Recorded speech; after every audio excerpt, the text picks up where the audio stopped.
मेरे चैनल को सब्सक्राइब कीजिए और उसके बाद बेल आइकन दबाइए मेरी वीडियो सबसे पहले देखने के लिए। आज मैं बात करूंगी स्वादिष्टान चक्र की। हमारे चक्रों के बारे में जानकर, हमारे शरीर के चक्रों के बारे में जानकर हमें बहुत इंटरेस्ट आता है, बहुत अच्छी लगती हैं ये बातें, क्योंकि ये बातें आध्यात्म से जुड़ी है, हमसे जुड़ी है और हमारी गहराई से जुड़ी है। देखिए, स्वादिष्टान चक्र नाभि से 3 उंगल नीचे और उसका रंग है ऑरेंज कलर।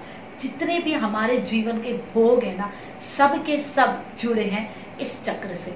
देखिए, मूलाधार चक्र हमें पूर्व जन्म से जोड़ता है। क्या चीजें हम लेकर आए, रोटी, कपड़ा और मकान, रिश्ते, वो सब मूलाधार में आ गए। और स्वादिष्टान में आता है कि हम किसको कितना भोग पाएंगे, फिजिकल तौर पे, मेंटल तौर पे, आध्यात्मिक तौर पे। हम आध्यात्मिक तौर पे भी भोगते हैं। बहुत इंपॉर्टेंट है इस बात को भी समझना। देखिए, जो चीजें हम लेके आ गए वो तो हमें मूलाधार में मिल गई है। अब वो चीजें हम कैसे अपनी लाइफ में प्रयोग कर रहे हैं, यूज कर रहे हैं और हम उन्हें भोग रहे हैं, चाहे वो रिश्ते हो, चाहे वो लग्जरी आइटम्स हो, चाहे वो नौकरी हो, चाहे वो पैसा हो, कुछ भी हो। आध्यात्मिकता का एक अच्छा लेवल भी अगर हम महसूस कर रहे हैं तो वो भी हमारा आध्यात्मिकता का भोग ही है। तो देखिए, स्वादिष्टान चक्र हमें हमारे भोगों से जोड़ता है। जो चीजें हम लेकर आए हैं उसको कितनी मात्रा में हम महसूस कर पा रहे हैं, हम भोग कर, शारीरिक तौर पे हमें कितनी सुख सुविधाएं मिली हैं, हमारे पास क्या क्या है, मकान है, गाड़ी है, हमारा बिस्तर कैसा है, हमारी चप्पल कैसी है, हम किस ब्रांड के कपड़े पहनते हैं, सब कुछ हमारे स्वादिष्टान चक्र से जुड़ा हुआ है। हमें कौन कौन से रिश्ते मिले हैं, माता पिता भाई बहन सबके रिश्ते मिले हैं क्या? अगर मिले हैं तो सच में क्या हम एक्चुअल में वो भोग कर पा रहे हैं जो हमें मिलना चाहिए? माँ का वो सुख मिल रहा है, पिता का वो सुख मिल रहा है, भाई बहनों का वो सुख मिल रहा है? अगर उनके सुख में कहीं ना कहीं कमी है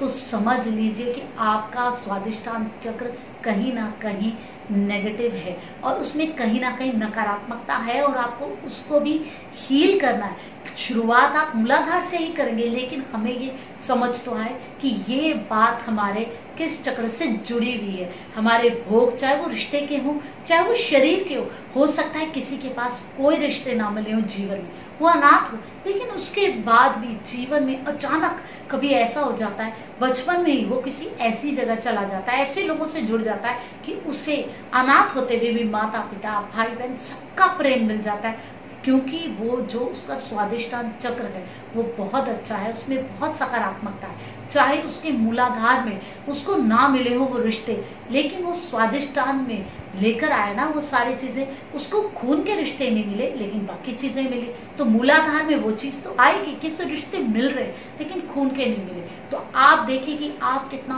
भोग कर रहे हैं, आप कितने सुखों को भोग रहे हैं, चाहे शारीरिक तौर पे हो चाहे मानसिक तौर पे। देखिए, भोगना मानसिक तौर पे भी बहुत होता है। ऐसा नहीं है कि अगर आप बहुत अच्छे परिवार में, बहुत अच्छे रिश्तों में, बहुत अच्छे लोगों के बीच गिरे और बहुत अच्छा जीवन में कर रहे हैं, आप मानसिक तौर पे नहीं पीड़ित हो। आप तब भी पीड़ित हो सकते हैं, क्योंकि आप किस पर्सनालिटी के पर्सन है वो डिपेंड करता है।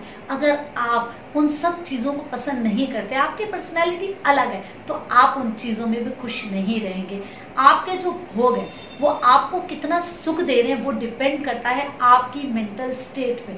आपको भोग तो मिलेगा शारीरिक, लेकिन कहीं ना कहीं मानसिक पीड़ा रहेगी अगर आप उन सब चीज़ों को पसंद नहीं करते, या फिर आप किसी और लेवल की उन सब चीज़ों को पसंद कर दे तो आपको अच्छा नहीं लगेगा।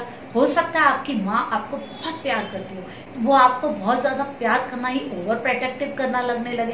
देखिए, ये डिपेंड करता है आपकी सोच में। अगर आप इंडिपेंडेंट अपने आप को रखना चाहते हैं तो हो सकता है कि आपको खराब लगे, और आप चाहते हैं कि आपको उनकी प्रोटेक्शन मिले तो आप बहुत खुश होंगे, आप बहुत सुखी लगेंगे, आप बहुत सुखी महसूस करेंगे। आप कहेंगे वाह, यही तो मैं चाहता था, वही मुझे मिल गया। देखिए, हमें क्या मिल रहा है उससे ज़्यादा इम्पोर्टेंट है कि हम क्या चाह रहे हैं, हम क्या सोच रहे हैं। भोग हमें मिलेंगे, शारीरिक भोग हमें मिलेंगे तो हम उसमें खुश रहेंगे, हमारा शरीर खुश रहेगा।